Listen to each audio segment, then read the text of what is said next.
ശരിക്കും ചേച്ചിക്ക് breast cancer തന്നെയാണോ, സത്യം അല്ല എന്നെങ്കിൽ നമുക്ക് അറിയണം എന്നൊരു ആഗ്രഹമുണ്ട്. എന്താണ് ചേച്ചി ശരിക്കും സത്യം? അതെ, ക്യാൻസർ ആണ് സത്യം പറഞ്ഞാൽ. അതെ, രേണു സുധിക്ക് ക്യാൻസർ സ്ഥിരീകരിച്ചു എന്നുള്ളത് രേണു സുധി തന്നെ വെളിപ്പെടുത്തിയിരിക്കുകയാണ്. മീഡിയ സ്ട്രീം 1 എന്ന യൂട്യൂബ് ചാനലിലൂടെയാണ് രേണു സുധി ഈ കാര്യം വെളിപ്പെടുത്തിയത്. ആദ്യമായിട്ട് രേണു സുധിക്ക് ബ്രസ്റ്റ് ക്യാൻസർ ആണെന്നുള്ള കാര്യം സോഷ്യൽ മീഡിയയിലൂടെ കറങ്ങിയപ്പോ അതിനെ പ്രൂഫുകളില്ലാതെ, തെളിവുകളില്ലാതെ വിശ്വസിക്കാൻ പറ്റില്ല എന്ന് പറഞ്ഞ കൂട്ടത്തിലെ ഒരാൾ കൂടിയാണ് ഞാൻ. പക്ഷെ ഇപ്പോ രേണു സുധി തന്നെ വന്ന് എനിക്ക് ക്യാൻസർ ആണ്, അത് 4th സ്റ്റേജിലാണ്, അതായത് 3ാമത്തെ സ്റ്റേജ് കഴിഞ്ഞിട്ട് 4ാമത്തെ സ്റ്റേജിലേക്ക് കടന്നുകൊണ്ടിരിക്കുകയാണ് എന്ന് രേണു സുധി തന്നെ യൂട്യൂബ് ചാനൽ, അതായത് മീഡിയ സ്ട്രീം 1 എന്ന യൂട്യൂബ് ചാനലിലൂടെ വന്നിട്ട് പറഞ്ഞിരിക്കുകയാണ്. ഇപ്പോ ഇതില് പറയാനുള്ളത്, അപ്പോ ഒരുപാട് വിമർശിച്ചിട്ടുണ്ടായിരുന്നു രേണു സുധിയെ. ഒരു തെളിവില്ലാതെ ഏതോ ഒരു പേര് വെളിപ്പെടുത്താത്ത, സ്ഥലം വെളിപ്പെടുത്താത്ത ഒരാളെ ഷഫീന താത്തയുടെ യൂട്യൂബ് ചാനലിലൂടെ ഷഫീന താത്തയെ വിളിച്ചിട്ട് കാര്യങ്ങൾ പറയുന്നു. അത് ഷഫീന താത്ത യൂട്യൂബ് ചാനലിലൂടെ വെളിപ്പെടുത്തുന്നു. അപ്പൊ അതിന് യാതൊരുവിധ തെളിവുമില്ലായിരുന്നു. അപ്പോ തെളിവില്ലാത്ത കാര്യത്തിനെ കുറിച്ചിട്ട് വിശ്വസിക്കാൻ പറ്റില്ല. ഒന്നുകിൽ അത് അനുഭവിച്ച ആള് പറയണം, അല്ലെങ്കിൽ കൃത്യമായിട്ടുള്ള തെളിവുകളുണ്ടാവണം. ആ തെളിവുകളൊന്നും ഇല്ലാത്തത് കൊണ്ട് തന്നെയാണ് വിമർശിച്ചു എന്ന് പറയാൻ കഴിയില്ല. ഞാൻ പറഞ്ഞ തെളിവുകളുണ്ടെങ്കിൽ വിശ്വസിക്കാം, പക്ഷെ ഈ സമയത്ത് വിശ്വസിക്കാൻ പറ്റില്ല. അതിന് കൃത്യമായിട്ട് തെളിവതിന് ശേഷം ബാക്കി കാര്യങ്ങൾ സംസാരിക്കാം എന്നതാണ് ഞാൻ പറഞ്ഞിട്ടുള്ളത്. ഇപ്പൊ രേണു സുധി ഒരു ഇന്റർവ്യൂ കൊടുത്തിട്ടുണ്ട്, എനിക്ക് ക്യാൻസർ ആണെന്നുള്ള കാര്യം വെളിപ്പെടുത്തിക്കൊണ്ടുള്ള ഒരു ഇന്റർവ്യൂ ആണ്. നമുക്ക് ആ ഇന്റർവ്യൂവിന്റെ കുറച്ച് ഭാഗങ്ങൾ കേൾക്കാം. ഞാനിങ്ങനെ വന്ന് കരയുണ്ടായെന്നോർത്ത് തന്നെയാണ് ഞാൻ നിങ്ങളെ വിളിച്ചു വരുത്തിയതും. ഇത്രയും ദിവസം എന്നെ സ്നേഹിക്കുന്നവരുടെ അടുത്തൊന്നും ഞാനിത് മറച്ചു വെച്ച് ഇത് പറയാൻ സമയമായി എന്ന് തോന്നി. അതുകൊണ്ടാണ് ഞാനിപ്പോ പറഞ്ഞത്. മോശമാണ് ബ്രസ്റ്റ് ചെയ്യുന്നത്, കഷത്തിലേക്ക് വ്യാപിച്ച് ലിംബിനോട് വഴി ഹാർട്ടിന്റെ മസിലിലോട്ട്. അതായത് ബ്രസ്റ്റ് ക്യാൻസർ തന്നെയാണ് എന്നാണ് രേണു സുധി പറഞ്ഞത്.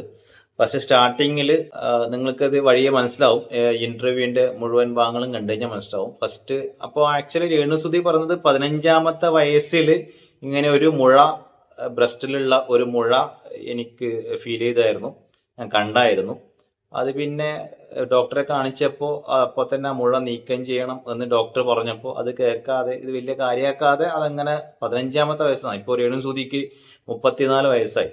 കിട്ടത്തട്ട 19 വർഷമായിട്ട് ഉള്ളതാണ് ഇത്. അപ്പോ അത് കാര്യാക്കാതെ, അതിനെ കൃത്യമായിട്ടുള്ള ചികിത്സിക്കാതെ, ആ മുഴ നീക്കം ചെയ്യാതെ അതങ്ങനെ തന്നെ വെച്ചു. അത് വലിയ കാര്യാക്കാതെ അതിനുശേഷമാണ് സുധിയായിട്ടുള്ള കല്യാണം നടക്കുന്നതും ഇങ്ങനെയുള്ള കാര്യങ്ങളൊക്കെ വരുന്നതാണെന്ന് രേണു സുധി പറഞ്ഞത്. ഇതിപ്പോ ആ ബ്രസ്റ്റിലുള്ള മുഴ എന്നല്ല, ബ്രസ്റ്റിലുള്ള ക്യാൻസർ കക്ഷത്തിലേക്ക് വ്യാപിച്ച് ഇപ്പോ ലങ്സിലേക്കും വ്യാപിച്ചിരിക്കുന്നതാണ് രേണു സുധി പറയുന്നത്. വ്യാപിച്ചു, ലങ്സിലോട്ട് വ്യാപിച്ചു. അങ്ങനെ സ്റ്റേജ് 3 കഴിയാറായി. അങ്ങനെ ഒരു സ്റ്റേജിലാണ് ഇപ്പൊ കടന്നു പോകുന്നത്. ഞാൻ കരഞ്ഞു കഴിഞ്ഞാൽ എന്നെ സ്നേഹിക്കുന്ന കുറെ പേരുണ്ട്, അതുപോലെ ഇതുപോലെ ക്യാൻസർ ആയിട്ട് അനുഭവിക്കുന്ന ഒരുപാട് പേരുണ്ട്. അവർക്ക് ഞാൻ എന്നും ഒരു മാതൃകയായിട്ട് ഇരിക്കണമെന്നാണ് ഞാൻ ആഗ്രഹിക്കുന്നത്. ഞാൻ ഈ ഇന്റർവ്യൂ കണ്ടപ്പോ ഏകദേശം ഒരു 38 മിനിറ്റുള്ള ഒരു ഇന്റർവ്യൂ ആണ്. ഇന്റർവ്യൂ കണ്ടപ്പോ നമ്മ ഇത്രയും കാലമായിട്ടുള്ള കണ്ടിട്ടുള്ള രേണു സുധീന്റെ വേറൊരു മുഖമാണ് നമ്മൾ എനിക്ക് പേഴ്സണലായിട്ട് ഫീൽ ചെയ്ത കാര്യം ഞാൻ പറഞ്ഞത്. ഇതുവരെയായിട്ട് കണ്ടുള്ള രേണു സുധീന്റെ ഒരു വേറിട്ടൊരു മുഖമാണ് എനിക്ക് രേണു സുധി എന്ന് മനസ്സിലാവും. അത്രയും ബോൾഡായിട്ടുള്ള ഒരു ലേഡി, കൃത്യമായിട്ട് യാതൊരുവിധ ഒരു എന്താ പറയാ, ഒരു സംസാരത്തിൽ തന്നെ വളരെ ഒരു മെച്യൂരിറ്റി ഉള്ള ഒരു ലേഡി ആയിട്ടാണ്, ഒരു സ്ത്രീ ആയിട്ടാണ് എനിക്ക് രേണു സുധീനെ ഈ ഇന്റർവ്യൂവില് ഫീൽ ചെയ്തത്. ഇതേ തന്നെ മുമ്പേ, അതായത് സുധി മരിച്ചതിന് ശേഷം നിങ്ങൾ ഈ ഫീൽഡിലേക്ക് വരുമ്പോൾ ഇതേ ബോൾഡ്നെസ്സോടെ, ഇതേ ഒരു മെച്യൂരിറ്റിയോടെ നിങ്ങൾ ഓൺലൈൻ മീഡിയകളിൽ വന്നു കഴിഞ്ഞിട്ടുണ്ടെങ്കിൽ, സോഷ്യൽ മീഡിയയിൽ വന്നു കഴിഞ്ഞിട്ടുണ്ടെങ്കിൽ തീർച്ചയായിട്ടും നിങ്ങളെ ജനങ്ങൾ ആക്സെപ്റ്റ് ചെയ്യുന്നു. ഇപ്പോഴും ആക്സെപ്റ്റ് ചെയ്യുന്ന കുറെ ആൾക്കാരുണ്ട്. പക്ഷെ ഇപ്പോ ഇനി അങ്ങോട്ട് നിങ്ങളെ ആക്സെപ്റ്റ് ചെയ്യുന്നത് അത് തീർച്ചയായിട്ടും 100% ഉറപ്പായിട്ടുള്ള കാര്യം തന്നെയാണ്. അത് തീർച്ചയായിട്ടും ആക്സെപ്റ്റ് ചെയ്യുന്നത് നിങ്ങളുള്ള സഹതാപം കൊണ്ട് മാത്രമായിരിക്കും. ഇങ്ങനെയുള്ള ഒരു അസുഖം, ക്യാൻസർ എന്ന അസുഖം നിങ്ങൾക്ക് ഉണ്ട് എന്ന് അറിഞ്ഞു കഴിഞ്ഞാൽ ശത്രുക്കൾ പോലും അത്രക്കും എന്താ പറയാ, അത്രക്കും ഒരു മോശമായിട്ടുള്ള ജനങ്ങളല്ല കേരളത്തിലെ ജനങ്ങൾ എന്ന് പറയുന്നത്. ഞാൻ പേഴ്സണലായിട്ട് പറയുള്ളൂ, എന്റെ വ്യക്തിപരമായിട്ട് എനിക്ക് നിങ്ങളെ ഒട്ടും ഇഷ്ടമായിരുന്നു. കാരണം ഞാൻ വെച്ചാല് ആ കുട്ടിയെ നമുക്ക് ഈ സംഭവങ്ങളൊന്നും അറിയാതെ ഇപ്പം എനിക്ക് സഹതാപം തോന്നുന്നു. അത് ഓട്ടോമാറ്റിക് ആയിട്ട് ഒരു വ്യക്തിക്ക് വരുന്നതായിരിക്കും, ജനങ്ങൾക്ക് വരുന്നതായിരിക്കും. ആ സഹതാപം ഓട്ടോമാറ്റിക് ഉണ്ടാവും. ഒരു സുഖമില്ലാത്ത ഒരു ആളെ കാണുമ്പോഴും ഒരു പാവപ്പെട്ട ജനങ്ങളെ കാണുമ്പോഴും ഓട്ടോമാറ്റിക് ആയിട്ടുള്ള ഒരു സഹതാപം അത് എന്തായാലും വരും. ആ ഒരു സഹതാപമാണ് ഇനി നിങ്ങൾ എന്ത് കാണിച്ചു കഴിഞ്ഞാലും നിങ്ങളെ വിമർശിക്കാൻ തോന്നില്ല. അറിയാത്ത സമയത്ത് ഇതൊന്നും ഇല്ല എന്നുള്ള സമയത്ത് തീർച്ചയായിട്ടും വിമർശിക്കാൻ തോന്നുകയും ചെയ്യും. അപ്പൊ ഞാൻ പറഞ്ഞു വരുന്നത് പിന്നെ ഈ ഇന്റർവ്യൂവിൽ കാണിച്ച ഈ ബോൾഡ്നെസ്സും ഈ മെച്യൂരിറ്റിയും മുമ്പേ നിങ്ങൾ കാണിച്ചിരുന്നെങ്കിൽ തീർച്ചയായിട്ടും നിങ്ങളെ ജനങ്ങൾ ആക്സെപ്റ്റ് ചെയ്യുന്നു. കാരണം ഞാൻ സുധി എന്നൊരു വ്യക്തിയെ ജനങ്ങൾക്ക് അത്രയ്ക്ക് ഇഷ്ടമായിരുന്നു. അപ്പോൾ അത് ആ ഒരു പിന്നെ ഒരു ലൈംലൈറ്റിൽ നിന്നാണ് നിങ്ങൾ ഈ ഓൺലൈൻ മീഡിയ സോഷ്യൽ മീഡിയയിലേക്ക് വരുന്നത്. അപ്പൊ ആ ബോൾഡ്നെസ്സോടെ തന്നെ വന്നിരുന്നെങ്കിൽ തീർച്ചയായിട്ടും നിങ്ങളെ ആക്സെപ്റ്റ് ചെയ്തായിരുന്നു. പക്ഷെ നിങ്ങൾ വരുന്ന സമയത്ത് കാണിച്ചിട്ട് കൂട്ടിയ കാര്യങ്ങൾ ഇപ്പോഴും ആക്സെപ്റ്റ്, നിങ്ങൾക്ക് രോഗമാണെന്ന് അറിഞ്ഞിട്ടും ആ ഒരു പാസ്റ്റിലുള്ള കാര്യങ്ങൾ ഒരിക്കലും ആക്സെപ്റ്റ് ചെയ്യാൻ പറ്റുന്നതല്ല എന്നാണ് പറയാനുള്ളത്. ശരിക്കും ഇത് അറിഞ്ഞിട്ട് എത്ര നാളായി ചേച്ചി? ചിലവർ തെറ്റിദ്ധരിച്ചിരിക്കുന്നത് ഇത് ദുബായിൽ വെച്ചിട്ട്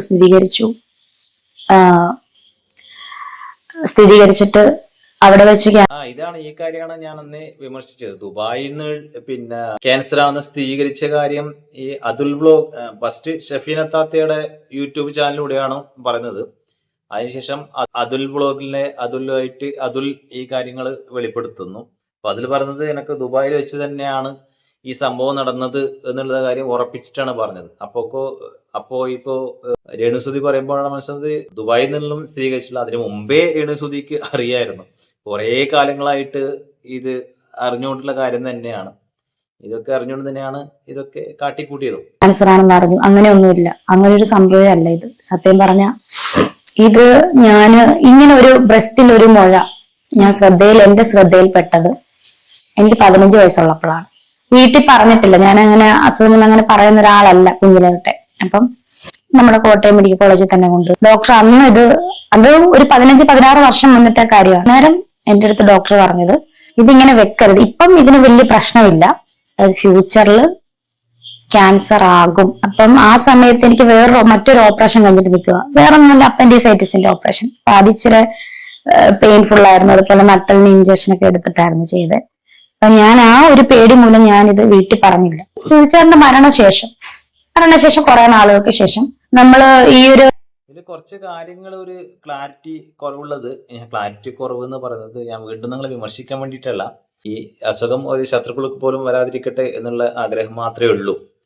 പക്ഷേ പിന്നെ 15-ാം വയസ്സിൽ ഒരു മുഴ കാണുന്നു, അത് ഡോക്ടറെ കാണിക്കുന്നു, ഇത് ഭാവിയിൽ ക്യാൻസറായി മാറിയേക്കാം എന്ന് പറയുന്നു. പക്ഷെ പേടിച്ചിട്ട് അതിന് വേണ്ടിയിട്ടുള്ള ട്രീറ്റ്മെന്റുകളൊന്നും ആ മുഴ കളയാനുള്ള ഒന്നുമില്ല. അതിനുശേഷം സുധിയെ കല്യാണം കഴിക്കുന്നു.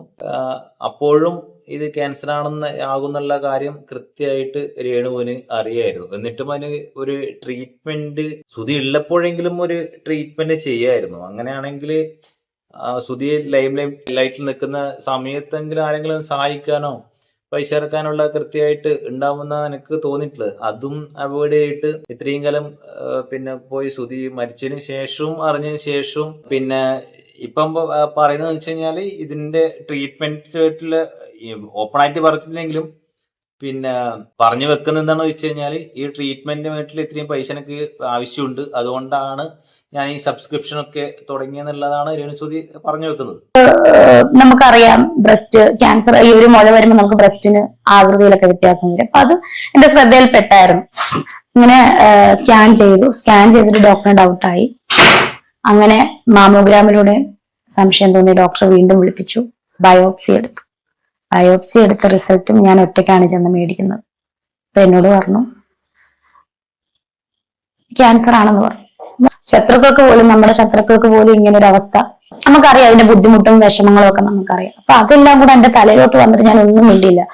ആ റിസൾട്ട് വീട്ടിൽ കൊണ്ട് ഞാൻ ഭദ്രമായിട്ട് വെച്ചു. ഇതില് ലാസ്റ്റ് പറയുന്ന കാര്യമുണ്ട്, എനിക്ക് ജീവിക്കണം എന്നൊക്കെ പറയുന്നുണ്ട്. ജീവിക്കണമെങ്കിൽ അതായത് ഈ അസുഖത്തിനെ കുറിച്ചുള്ള കാര്യങ്ങൾ കൃത്യമായിട്ട് എല്ലാവർക്കും അറിയാം. ഇത് വന്നു കഴിഞ്ഞാൽ വല്ലാത്തൊരു വേദന, അത്രക്കും വേദന സഹിക്കുന്ന ഒരു അസുഖമാണ്. പിന്നെ ഇപ്പം ട്രീറ്റ്മെന്റ് കുറയുണ്ട്. 4th സ്റ്റേജ് ആയതുകൊണ്ട് എങ്ങനെയാണെന്ന് അറിയില്ല, ലങ്സിലേക്ക് ബാധിച്ചു കഴിഞ്ഞാൽ കൂടുതൽ പ്രോബ്ലം ആയിരിക്കും. പക്ഷെ അതിനുശേഷമാണ് പിന്നെ കൂടെയുള്ള ഫ്രണ്ട്സുകളോടും ബന്ധുക്കളോടും മാനേജറോടും ഈ രേണുസുതി ഈ കാര്യങ്ങൾ പറയുന്നത്. ജീവിക്കണം എന്നുള്ള ആഗ്രഹമുണ്ട്, പക്ഷെ മുമ്പേ പറഞ്ഞില്ല എന്നും പറഞ്ഞു. എന്തുകൊണ്ടാണെന്ന് മനസ്സിലാവുന്നില്ല. മുമ്പേ പറഞ്ഞില്ലെങ്കിൽ മുമ്പേ ട്രീറ്റ്മെന്റ് ചെയ്യായിരുന്നല്ലോ. ഞാൻ വിചാരിക്കുന്നത് പൈസയുടെ കുറവായിരിക്കാം. പൈസ ഇല്ലാത്തതുകൊണ്ട് ട്രീറ്റ്മെന്റ് എന്തായാലും അത്രയധികം പൈസ ചെലവാകും. പക്ഷെ നിങ്ങളെ സ്നേഹിക്കുന്ന ഒരുപാട് ആൾക്കാരുണ്ട്. അത് ശത്രുക്കളാണെങ്കിലും ഇങ്ങനെയുള്ള രോഗം അറിഞ്ഞു കഴിഞ്ഞാൽ എന്തായാലും ശത്രുക്കളാണെങ്കിലും സഹായിക്കും എന്നുള്ളൊരു ബോധ്യമുണ്ട്. അതാണ് എനിക്ക് തോന്നുന്നത്. ശത്രുക്കളായി കഴിഞ്ഞാൽ ഇങ്ങനെയുള്ള അസുഖം വന്നു കഴിഞ്ഞാൽ സഹായിക്കും എന്നാണ് തോന്നുന്നത്. മനുഷ്യനോടും പറഞ്ഞു. കരീഷ്മ അറിയാം, മാനേജർ എന്റെ ചേച്ചിയോട് പോലും പറഞ്ഞില്ല, കാരണം അവരൊക്കെ വിഷമിക്കും. കരീഷ്മയോട് പറഞ്ഞാൽ തന്നെ കരീഷ്മ എന്നോട് ചോദിച്ച് എന്താടി നീ എന്താ, അവൾക്ക് നമ്മുടെ ഒരു സംസാരം വ്യത്യാസമായി അവൾക്ക് അറിയാൻ പറ്റും. എന്താ ഇന്ന പോലെ ഒരു സംഭവം ഉണ്ട്, അവള് ഞെട്ടിപ്പോയി. ഇപ്പൊ ഞാൻ ആരോടും പറഞ്ഞു, കുറെ നാൾക്ക് മുന്നേ ആണിത്, ആരോടും പറഞ്ഞില്ല, വീട്ടിലും പറഞ്ഞില്ല, ആരോടും പറഞ്ഞില്ല. അങ്ങനെ കുറച്ചു ദിവസം ഇങ്ങനെ മുന്നോട്ട് കൊണ്ടുപോയി, ഷൂട്ടും കാര്യങ്ങളൊക്കെ ചെയ്തു. കരീഷ്മ അറിഞ്ഞതിന് ശേഷം ചേച്ചി അറിഞ്ഞു, ചേച്ചിയോട് പറഞ്ഞു കരീഷ്മ. അപ്പം എന്നെ ആശുപത്രിയിൽ കൊണ്ടുപോയി, നമ്മുടെ കോട്ടയം മെഡിക്കൽ കോളേജിലാണ് കൊണ്ടുപോയി പെറ്റ് സ്കാൻ എടുത്തിട്ട് അവിടുത്തെ ഡോക്ടർ വീണ്ടും കുറെ പരിശോധനകൾ, പതോളജിയും അതുപോലെ ബയോപ്സിയും, വീണ്ടും MRI വിത്ത് മാമോഗ്രാം, അതുപോലെ ഒരുപാട് ശരീരത്തിൽ ഒരുപാട് സ്കാനിങ്ങുകളും കാര്യങ്ങളൊക്കെ ചെയ്തിട്ട് അവര് ഈ കഴിഞ്ഞ അവരുടെ ഇതില് ഒക്കെ കാണിക്കുന്നുണ്ട്. പാതോളജി റിപ്പോർട്ടും സ്കാൻ റിപ്പോർട്ടൊക്കെ മൊബൈലിൽ ഉണ്ട് എന്നാണ് പറഞ്ഞത്. ബയോപ്സി റിപ്പോർട്ടും ഒക്കെ പിന്നെ രേണുസുതി കാണിക്കുന്നുണ്ട്. അപ്പോ ഷുവർ ആയിട്ടുള്ള കാര്യം തന്നെയാണ്, രേണുസുതിക്ക് പിന്നെ 4th സ്റ്റേജിലേക്കുള്ള പിന്നെ കടന്നിരിക്കുകയാണ്. ബാക്കിയോട് കേൾക്കാം നമുക്ക് എന്താണ് ഇത് മാമോഗ്രാമിന്റെ കാര്യങ്ങള്, മാമോഗ്രാമും പിന്നെ കുറെ ബാക്കി ബയോപ്സി ചെയ്തതും പെറ്റ് സ്കാനിന്റെ റിപ്പോർട്ടും ഒക്കെ എന്റെ ഫോണിൽ കിടപ്പുണ്ട്. ബാക്കിയുള്ളതെല്ലാം ഒറിജിനൽ എല്ലാം ഡോക്ടേഴ്സിന്റെ കയ്യിലാണ്. നമ്മളെ ചികിത്സിക്കുന്ന ഡോക്ടേഴ്സ് ആണ് അതെല്ലാം വെക്കേണ്ടത്. വീട്ടിൽ അറിഞ്ഞപ്പോ ഉണ്ടായിരുന്ന ഒരു സാഹചര്യം എങ്ങനെയായിരുന്നു അമ്മയുടെ? അവരെന്റെ മുന്നിൽ കരയാൻ പറ്റുമോ? അവരെന്നെ ധൈര്യം തരാനല്ലേ പറ്റത്തുള്ളൂ. ചേച്ചിയായിട്ടും കരീഷ്മയൊക്കെ ആയിട്ടും പപ്പായമ്മയൊക്കെ പലപ്പോഴും പൊട്ടിക്കരയുന്ന ഞാൻ കണ്ടിട്ടുണ്ട്. ഈ ഒരു സാഹചര്യത്തില് ഏറ്റവും കൂടുതൽ വിഷമിക്കുന്ന ഒരു കാര്യം എന്തായിരിക്കും? ഞാൻ സത്യം പറഞ്ഞാൽ എനിക്ക് ക്യാൻസർ ആണെന്ന് ഓർത്ത് ഞാൻ കരഞ്ഞില്ല. കിച്ചു വലുതായി ഋതപ്പനെ ഓർത്തിട്ടാണ് സത്യം പറഞ്ഞാൽ. ഋതപ്പനെ കുറിച്ചിട്ടാണ് ഏറ്റവും കൂടുതൽ വിഷമിക്കുന്നത്. കിച്ചു വലുതായി എന്ന് പറയുന്നുണ്ട്. ഇന്റർവ്യൂല് കിച്ചുവിനെ കുറിച്ച് പറയുന്നുണ്ട്. കിച്ചു അതിനുശേഷം വിളിച്ചിട്ടില്ല എന്നുള്ള കാര്യവും, പിന്നെ അവസാനം വിളിച്ചത് ആ കിച്ചു ഒരു വ്ളോഗ് ചെയ്തിരുന്നല്ലോ, ഋതപ്പനെ കൂട്ടി പുറത്തു പോയിട്ടുള്ള വ്ളോഗ്, പെർമിഷൻ ചോദിക്കാൻ വേണ്ടി മാത്രമാണ് രേണുസുതിയെ വിളിച്ചു എന്നുള്ള കാര്യമൊക്കെ രേണുസുതി പറയുന്നുണ്ട്. ആ സമയത്തൊക്കെ കിച്ചുവിന് ഇത് അറിയില്ലല്ലോ. കുറ്റം പറയുന്നത്, അവരെയും കുറ്റം പറയുന്നത് ശരിയല്ല. ഇപ്പം നിങ്ങളെ മാത്രമാണ് രോഗം വന്നതുകൊണ്ട് നിങ്ങളെ മാത്രമാണ് ശരി എന്നുള്ള കാര്യം ശരിയല്ല. ആ സമയത്ത് കിച്ചുവിന് അറിയില്ല നിങ്ങൾക്ക് ഇങ്ങനെ രോഗം എന്നുള്ള. ഇപ്പം അറിഞ്ഞു കഴിഞ്ഞാൽ തീർച്ചയായിട്ടും അവൻ പിന്നെ മുന്നോട്ട് വരും എന്നുള്ളത് തന്നെയാണ്. അതുപോലെ തന്നെ നിങ്ങളെ വിമർശിച്ചവർക്കൊക്കെ തന്നെ ഈ ഇങ്ങനെയുള്ള രോഗം നിങ്ങൾക്ക് ഉണ്ട് എന്ന് അറിഞ്ഞു കഴിഞ്ഞാൽ ആരും നിങ്ങളെ പിന്നെ ഒഴിവാക്കിയിട്ട് അവളെ ചത്തുപോട്ടെ എന്നൊക്കെ കുറച്ച് കമന്റുകളൊക്കെ ഉണ്ടായിരുന്നു അങ്ങനെയുള്ളത്. പക്ഷെ അങ്ങനൊന്നും മാക്സിമം ഒരു 99% ആൾക്കാരും അങ്ങനെ വിചാരിക്കില്ല. നിങ്ങൾക്ക് നല്ലത് മാത്രം നടക്കണം എന്ന് മാത്രമേ വിചാരിക്കുള്ളൂ. ഈ അസുഖം അറിഞ്ഞതിന് ശേഷം അതെന്തായാലും ഓട്ടോമാറ്റിക്കായിട്ട് കേരളത്തിലെ ജനങ്ങൾക്ക് ഒരു സഹതാപം എന്തായാലും ഓട്ടോമാറ്റിക്കും ഉണ്ടാവും എന്നുള്ളത് തന്നെയാണ് വിചാരിക്കുന്നത്. ഉണ്ടോന്ന് ചോദിച്ചാൽ അവൻ എല്ലാവരും ഉണ്ട്, പക്ഷെ ആരും ഇല്ലാത്തൊരവസ്ഥയാവൂലോ. ഇത് അറിഞ്ഞിട്ടുണ്ടായിരുന്നില്ല? എന്നെ വിളിച്ചില്ല, ഞാനും വിളിച്ചിട്ടില്ല. ആ ഒരു സംഭവത്തോടു കൂടിയാണ് നിങ്ങൾക്ക് അറിയാം. അന്നത്തെ ഒരു ലാസ്റ്റ് വിളിച്ചത് മോനെ കൊണ്ടുപോവാ, പുറത്തു പോവാന്നുള്ളത്. പിന്നെ എന്നെ ഒരു കോണ്ടാക്ടും ചെയ്തിട്ടില്ല. മുമ്പേ അറിഞ്ഞിട്ട് മനസ്സിൽ വെച്ച് ആരോടും പറയാതിരുന്നിട്ടും അത്രയും ഷോർട്ട് ഫിലിം ആയാലും ഇനോഗ്രേഷൻസ് ആയാലും എല്ലാത്തും പോയി സൈബർ ബുള്ളിങ് ഏറ്റ് എല്ലാവരുടെ വായിലിരിക്കുന്നതും ഒരു കണക്കിന് കേട്ട് എങ്ങനെ ഇത്ര സ്ട്രോങ് ആയിട്ട് ഒരാൾക്ക് നിൽക്കാൻ പറ്റുന്നത്? നിങ്ങൾക്ക് ഇപ്പം ഇത് കാണുന്നവർക്കറിയാം ഞാൻ ഈ ക്യാൻസർ ആണെന്നും അറിഞ്ഞിട്ടും ഞാൻ എത്ര സന്തോഷത്തോടു കൂടിയ മറ്റുള്ളവരോട് പെരുമാറിയത് ഒക്കെ അറിയാം. ഞാൻ റീൽസ് ചെയ്യുന്നു, ഈ തെറി മുഴുവൻ കേൾക്കുന്നതും ഇങ്ങനെ അറിഞ്ഞിട്ട് തന്നെയാണ്. പക്ഷെ നമ്മളുടെ വിധിയാണത്. നമുക്ക് ഇത് നേരത്തെ കണ്ടുപിടിച്ചതാണ്. ഇതെനിക്ക് അറിയാവുന്നതായിരുന്നു. എന്നിട്ട് പോലും ഞാൻ അത് ആ സമയത്ത് ഞാൻ ചികിത്സിച്ചില്ല. ജസ്റ്റ് ഒന്ന് ഡോക്ടറെ ഒന്നും കൂടെ കണ്ടിരുന്നെങ്കിൽ അത് എടുത്തു കളഞ്ഞിരുന്നെങ്കിൽ എനിക്ക് ഈ അവസ്ഥ വരത്തില്ലായിരുന്നു. പിന്നെ ഞാൻ ആലോചിച്ചു, ഇതിനും വലിയ കുത്തുവാക്കുകളല്ലേ കേൾക്കുന്നത്. ക്യാൻസറിനേക്കാൾ എനിക്ക് ക്യാൻസർ ഒന്നും അല്ല. ഈ പറയുന്നതോട് എനിക്ക് ഒരിക്കലും യോജിക്കാൻ പറ്റില്ല. അറിഞ്ഞു കഴിഞ്ഞാൽ, രോഗം വന്നു കഴിഞ്ഞാൽ നിങ്ങൾക്ക് ജീവിക്കാനുള്ള ആഗ്രഹം ഉണ്ട് എന്നുള്ളത് കൃത്യമായിട്ട് നിങ്ങൾ അവസാനം പറഞ്ഞു വെക്കുന്നുണ്ട്. അപ്പൊ ഇങ്ങനെയുള്ള ഒരു അസുഖം ഉണ്ട് എന്ന് അറിഞ്ഞു കഴിഞ്ഞപ്പോൾ തന്നെ ചികിത്സിക്കണമായിരുന്നു എന്ന് വിചാരിച്ചിട്ട് പിന്നെ ക്യാൻസറിനെക്കാട്ടും വലുതാണ് കുത്തുവാക്കുകൾ എന്നുള്ളതൊക്കെ അതൊരു ക്ലീശേ ഡയലോഗായിട്ടാണ് എനിക്ക് തോന്നുന്നത്. അസുഖം വന്നു കഴിഞ്ഞാൽ ചികിത്സിക്കണം. ക്യാൻസർ എന്ന് പറയുന്നത് മുമ്പൊക്കെ ആണെങ്കിൽ നമുക്ക് ഇല്ല, ക്യാൻസർ വന്നു കഴിഞ്ഞാൽ അത്രക്കാണ് എന്നുള്ളതൊക്കെ ഇപ്പൊക്കെ ചികിത്സിച്ച് ഭേദമാക്കാനുള്ള കാര്യം മാത്രമേ ഉള്ളൂ. പക്ഷെ ഈ 4th സ്റ്റേജ് ആയതുകൊണ്ട് എനിക്ക് കൃത്യമായിട്ട് അറിയില്ല. എന്നിരുന്നാലും ഓക്കെ, ബാക്കി ഇവിടെ കേൾക്കാം. വേറൊന്നുമല്ല, ഇതിലും വലിയതാണ് കേട്ടത്, അനുഭവിച്ചത്. ഈ ക്യാൻസർ ആയിട്ട് ഞാൻ നാട്ടിലോട്ട് വന്നപ്പോ പോലും എയർപോർട്ടിൽ വെച്ച് പോലും വിഷമം ഉണ്ടായി, അനുഭവിച്ചു. ആയിട്ട് പോലും നിങ്ങൾ നാട്ടിലേക്ക് വന്നപ്പോ വിഷമം ഉണ്ടായെന്ന് പറയുന്നത് ബാക്കിയുള്ളവർക്ക് അറിയില്ലല്ലോ നിങ്ങൾക്ക് ക്യാൻസർ ആണെന്നുള്ള കാര്യം. അത് നിങ്ങൾക്ക് മാത്രം അറിയുന്ന കാര്യമാണ്. ബാക്കി ജനങ്ങൾക്കോ ബാക്കി പിന്നെ യൂട്യൂബേഴ്സിനോ ബാക്കി സോഷ്യൽ മീഡിയ ഇൻഫ്ലുവൻസറിനോ നിങ്ങൾക്ക് ക്യാൻസർ ആണെന്നുള്ള കാര്യം അറിയില്ല. നിങ്ങൾക്ക് മാത്രം അറിയുന്ന കാര്യമാണ്. അപ്പൊ അവര് അങ്ങനെയല്ലേ വിമർശിക്കൂ. ഇപ്പോ എത്ര ആൾക്കാർ നമ്മള് അവരെ പിന്നെ പൊളിറ്റിക്കൽ കണക്ഷൻസിനെയും പിന്നെ ബാക്കിയുള്ള കാര്യങ്ങളെയും വിമർശിക്കുന്നുണ്ട്. അത് അവർക്ക് എന്തെങ്കിലും അസുഖം ഉണ്ടാ, ഇപ്പൊ 2 വർഷം കഴിഞ്ഞിട്ട് എനിക്ക് അസുഖമാണ് അപ്പോ തന്നെ അസുഖം ഉണ്ടാന്ന് പറഞ്ഞെങ്കിൽ പിന്നെ അത് അറിയാത്ത കാര്യത്തിനെ കുറിച്ചിട്ട് വിമർശിക്കാൻ പറ്റില്ലല്ലോ. അതിലൊന്നും കാര്യമില്ല. വയസ്സിൽ അനുഭവിക്കുന്ന കാര്യങ്ങളൊന്നും ചെറുതല്ല. സൈബർ ബുള്ളിങ് ആയാലും ഭർത്താവിന്റെ മരണമായാലും ഇപ്പത്തെ ക്യാൻസർ എന്നൊരു വലിയ രോഗമായാലും ശരിക്കും ദൈവത്തോട് എന്താ ചേച്ചിക്ക് ചോദിക്കാനുള്ളത്? എനിക്ക് വരാനുള്ള ആശ്രയം ദൈവം തരാനുള്ളത് എനിക്ക് ദൈവം തന്നത് തന്നെയാണ്. നമുക്ക് നന്മ തരുന്നതും ദോഷം തരുന്നതും എല്ലാം ദൈവം. എനിക്ക് ദോഷമായിട്ട് ഞാൻ ദൈവം തന്ന സന്തോഷത്തോടു കൂടി നമ്മൾ ആ രോഗം. ഇപ്പൊ ചേച്ചി ട്രീറ്റ്മെന്റിന് ഒരുപാട് പൈസയും കാര്യങ്ങളൊക്കെ ആവില്ലേ, അപ്പൊ അതിനൊക്കെ ഇനിയിപ്പോ എന്താ ചെയ്യാ? ഞാൻ സത്യം പറഞ്ഞാൽ ഇതൊക്കെ അറിഞ്ഞിട്ടും ഈ സബ്സ്ക്രിപ്ഷന്റെ ഒക്കെ ചീത്ത കേട്ടിട്ടും ഞാൻ മുന്നോട്ട് വന്നത്. നമുക്ക് ആവശ്യങ്ങളുണ്ട്, ഈ ആവശ്യങ്ങളൊക്കെ അറിഞ്ഞിട്ട് തന്നെയാണ് ഞാൻ ഈ തെറി കേട്ടിട്ടും ഇതൊന്നും കളയാതെ. ഇത് അറിഞ്ഞിട്ട് തന്നെയാണോ സബ്സ്ക്രിപ്ഷൻ ഒക്കെ തുടങ്ങിയത്? ഇത് നേരത്തെ ഞാൻ പറഞ്ഞ കുറെ നാൾ മുന്നേ അറിഞ്ഞ കാര്യമാണ്. ഈ മുഴ ഉള്ളത് ഞാൻ നിങ്ങളുടെ അടുത്ത് പറഞ്ഞല്ലോ. പിന്നെ കുറെ നാളുകൾക്ക് ശേഷമാണ് ഞാൻ ഈ പ്രൈവറ്റ് ആശുപത്രിയിൽ പോയതും ഇതൊക്കെ അറിഞ്ഞതിന് ശേഷവും സബ്സ്ക്രിപ്ഷൻ ഞാൻ ചെയ്തുകൊണ്ട് വന്നു. ചേച്ചി എനിക്ക് ശരിക്കും അതായത് പിന്നെ ക്യാൻസർ ആണെന്ന് അറിഞ്ഞതിന് ശേഷം സബ്സ്ക്രിപ്ഷൻ ചെയ്തു. ഓക്കെ, അത് അക്സെപ്റ്റ് ചെയ്യാൻ പറ്റുന്ന കാര്യം തന്നെയാണ്. കാരണം എന്ന് വെച്ച് കഴിഞ്ഞാൽ ട്രീറ്റ്മെന്റിന് വേണ്ടിയിട്ട് എന്തായാലും കാശ് അത്യാവശ്യമായിട്ട് ഉണ്ടാവും. അങ്ങനെയാണ് പറഞ്ഞു വെക്കുന്നത് കേട്ടോ രേണുസുധി. കാശ് അത്യാവശ്യമുണ്ട്, അതുകൊണ്ടാണ് സബ്സ്ക്രിപ്ഷൻ കണ്ടിന്യൂ ചെയ്തത് എന്നാണ് രേണുസുധി പറയുന്നത്. ഈ നിമിഷത്തിൽ സത്യം പറഞ്ഞാൽ പറയാൻ പാടില്ല, പക്ഷെ എനിക്കിപ്പോഴേ പറയാൻ പറ്റുള്ളൂ. ഇല്ലെങ്കിൽ പിന്നെ എനിക്ക് എന്റെ മനസ്സിലൊരു ഇതായി. ചേച്ചി എപ്പോഴും കിച്ചുവിനെ പോലെയായിരുന്നു എന്നെ കണ്ടിട്ടുണ്ടാവുക, എനിക്ക് എന്നിട്ട് പറഞ്ഞിട്ടുണ്ട്. അതപ്പം ചേച്ചി റിയലി എന്തെങ്കിലും ഞാൻ മാനസികമായിട്ട് എന്തെങ്കിലും എന്റെ ചോദ്യങ്ങൾ വിഷമിപ്പിച്ചിട്ടുണ്ടെങ്കിൽ സോറി. അങ്ങനൊന്നുമില്ല, അത് ഇവിടെയാണ് ഞാൻ പറഞ്ഞ രേണുസുധിന്റെ മെച്യൂരിറ്റി ആൻഡ് ആ ബോൾഡ്നെസ് എന്ന് പറയുന്നത്. ഈ ബോൾഡ്നെസ്സും മെച്യൂരിറ്റിയും മുമ്പേ ഉണ്ടെങ്കിൽ തന്നെ നിങ്ങൾ തീർച്ചയായിട്ടും ജനങ്ങൾ ആക്സെപ്റ്റ് ചെയ്യായിരുന്നു എന്നതിൽ തന്നെയാണ് എനിക്ക് മനസ്സിലാവുന്നത്. നിങ്ങൾ കാണിച്ചു കൂട്ടിയ അപരാധങ്ങളും ബാക്കിയുള്ള കാര്യങ്ങളൊക്കെ തന്നെ ബാക്കിയുള്ളവർക്ക് അക്സെപ്റ്റ് ചെയ്യാൻ പറ്റില്ലായിരുന്നു. ആ സമയത്ത് ഇവർക്കൊന്നും ആർക്കും അറിയില്ലായിരുന്നു, എനക്കടക്കം അറിയില്ലായിരുന്നു നിങ്ങൾക്ക് ക്യാൻസർ ആണെന്നുള്ള കാര്യം.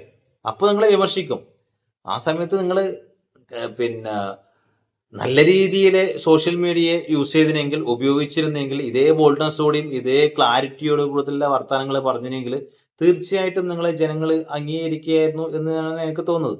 ക്യാൻസർ ആണെന്ന് അറിഞ്ഞതിന് ശേഷം സുധിച്ചേട്ടന്റെ സ്വപ്നം കാണുകയോ?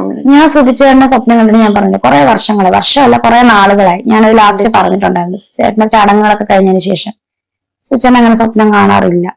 ചിലപ്പോ ആ ചടങ്ങെല്ലാം കഴിഞ്ഞ് രണ്ടാമത്തെ വർഷത്തിന്റെ ചടങ്ങ് കഴിഞ്ഞതിന് ശേഷം ഞാൻ അധികം കണ്ടിട്ടില്ലായിരുന്നു. ചേച്ചിയുടെ ഇപ്പോഴത്തെ ഏറ്റവും വലിയ ആഗ്രഹം എന്താ?